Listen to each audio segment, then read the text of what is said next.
Ciao a tutti, tenetevi forte perché oggi vi farò scoprire delle in-ear monitor incredibili sia dal punto di vista del design che da quello della qualità sonora. Vi ho già spoilerato qualcosa della recensione di questa settimana, ma rimanete con me fino alla fine perché ne vedremo delle belle. Ma prima fatemi ringraziare Ear Acoustic Audio che mi ha inviato questo sample in prova e, come di consueto, prima di procedere oltre andiamo a vedere che cosa troviamo in confezione quando le portiamo a casa.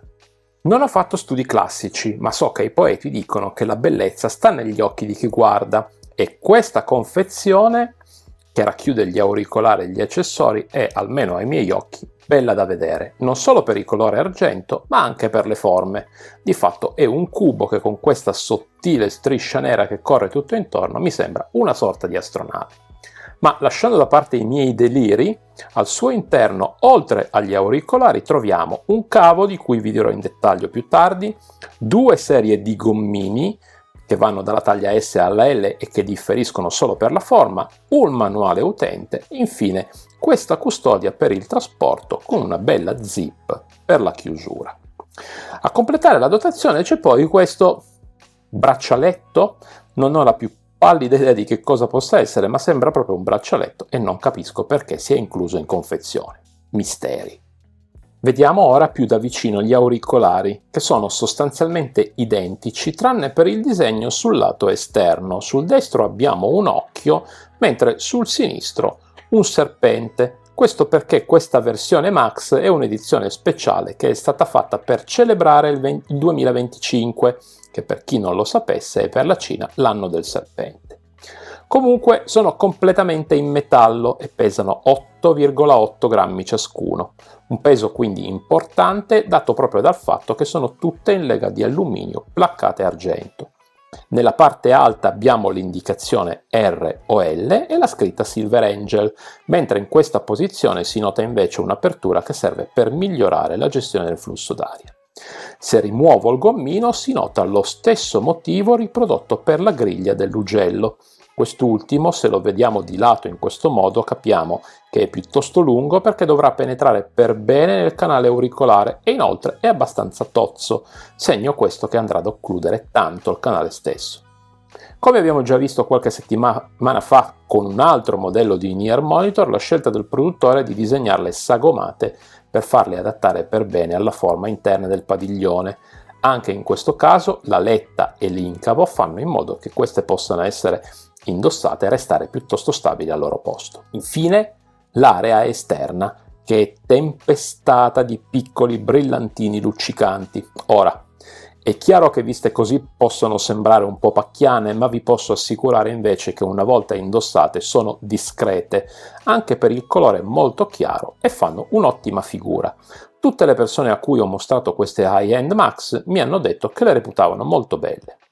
Per finire sono dotate di un cavo staccabile, intrecciato, bianco perla, che utilizza un connettore standard da 2 pin da 0,78 mm, anche questo in metallo. Anche questo cavo, come gli altri che abbiamo visto nelle scorse settimane, è poi preformato per adattarsi al meglio alla curva dell'orecchio. E ancora un'altra cosa prima di passare ad altro: il cavo con il terminale di colore rosso è per l'auricolare destro, mentre quello blu per il sinistro. Fate attenzione quando li assemblate la prima volta. L'auricolare, come abbiamo visto prima, è sagomato per poter essere accolto dall'orecchio senza particolari problemi e le forme sono morbide e arrotondate. Quando le indossiamo non premono, ma semplicemente si appoggiano e se scegliamo i gommini giusti per le nostre orecchie possiamo tenerle in posizione anche per sessioni di ascolto di qualche ora. Questo perché i gommini in dotazione sono morbidi a sufficienza e con forme e dimensioni corrette, si adattano quindi bene allo spazio a disposizione e si modellano in base alla forma del canale, per cui non occludono tanto e non danno troppo fastidio. L'occlusione del canale, ormai lo sapete, è, come dico sempre, un elemento fondamentale per delle in-ear monitor che devono isolarci dal mondo esterno per farci apprezzare al massimo la nostra musica preferita. Ecco, in questo caso, come ho anticipato prima, l'occlusione è alta, l'ugello penetra per bene nel canale che viene ostruito quanto basta per isolarci dal mondo esterno. Con una traccia audio in esecuzione infatti non saremo in grado di percepire nulla del mondo esterno, mentre se non stiamo ascoltando nulla sentiremo tutto molto ovattato, segno appunto che l'isolamento passivo fa il suo mestiere. Infine il cavo in dotazione, che ho apprezzato soprattutto per due motivi. Il primo è il connettore completamente in metallo e placcato oro, che di suo ha un bel peso, e il secondo è che i due cavi ai quali sono collegati gli auricolari sono singoli e non intrecciati, ma il diametro del cavetto è più generoso del solito. Insomma, il singolo cavetto è più spesso di quanto si vede in giro normalmente. Il diametro complessivo del cavo invece è di 4 mm ed è ricoperto da una guaina plastica che non si attorciglia praticamente mai, mentre il peso è ragguardevole. Da solo pesa infatti 37 grammi e mezzo, mentre con gli auricolari si arriva ad un totale di 55 grammi. Già solo per il terminale e gli inserti metallici, più tutto il resto, il peso è notevole ed ecco perché ancora una volta consiglio questo tipo di auricolari solo per un ascolto comodo, quando siamo in casa in poltrona sul divano, ma non per strada. Ma come si comportano queste high-end Max? Innanzitutto i bassi sono profondi e con un rimbombo che definirei sorprendente, visto che in tanti brani la gran cassa della batteria e il basso sono molto riconoscibili. Le voci poi sono riprodotte bene, sono ampie e naturali, né troppo indietro e né nemmeno troppo avanti rispetto agli strumenti, sono al loro posto e chi ama ascoltare musica con un comparto vocale molto pronunciato resterà soddisfatto. Anche gli alti sono nitidi, chiari e qui hanno la caratteristica di essere ascoltabili e ora mi spiego meglio. Gli alti infatti se sono troppo alti sono stridenti e di conseguenza limitano l'ascolto, problema che qui si presenta molto di rado. Infine sono adatti a tutti i generi musicali, ho ascoltato musica classica dove la separazione degli strumenti è eccellente, o musica pop, rock e così via. Tutti i generi sono stati riprodotti molto bene, anche se c'è una certa predilezione per l'elettronica. La cosa che sorprende però sono le specifiche tecniche. Mi sarei infatti aspettato una configurazione ibrida con magari un driver dinamico accompagnato da qualche altro ad armatura bilanciata. E invece no.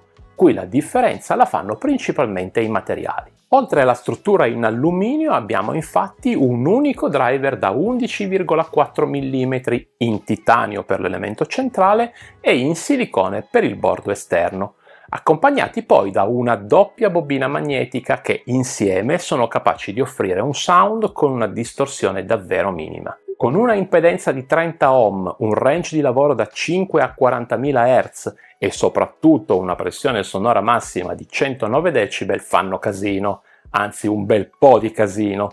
Considerate che con alcuni dispositivi già tenerli al 70% è parecchio complicato. Se siete quindi amanti dei volumi alti, qui li trovate. In conclusione, queste high-end Max offrono prestazioni di alto livello e sono un prodotto valido se le volete usare spesso o comunque con una certa frequenza, specie considerando quanto costano. E veniamo quindi alle conclusioni mentre vi mostro, come di consueto, un riepilogo delle caratteristiche principali e la mia personale pagella. Sono belle da vedere e trasmettono una sensazione di solidità che è difficile trovare altrove, e poi le prestazioni sono molto convincenti.